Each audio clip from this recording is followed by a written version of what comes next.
অমানবিক তরতাজা তরুণকে শিকল দিয়ে বেঁধে টানতে টানতে নিয়ে যাচ্ছেন দাদা। প্রতিরোধ করলেই চলছে জুতো দিয়ে মার।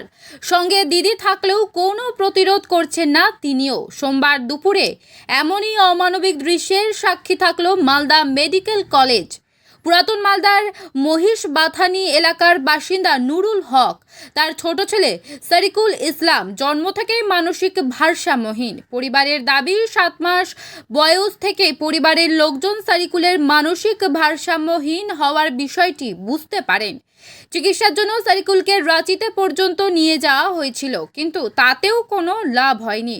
প্রায় 7 বছর আগে 10 দিনের জন্য হারিয়ে গিয়েছিল সে। এরপর থেকেই পরিবারের লোকজন সারিকুলকে চোখে চোখে রাখেন। সোমবার পরিবারের লোকজন সারিকুলকে নিয়ে মালদা মেডিকেলে এসেছিলেন প্রতিবন্ধী শংসাপত্রের জন্য, কিন্তু তাকে কোনো মতেই নিয়ন্ত্রণে রাখা যাচ্ছিল না। বাধ্য হয়ে পরিবারের লোকজন সারিকুলকে শিকল দিয়ে বেঁধে রেখেছিলেন। ব্যুরো রিপোর্ট, বাংলার কণ্ঠ।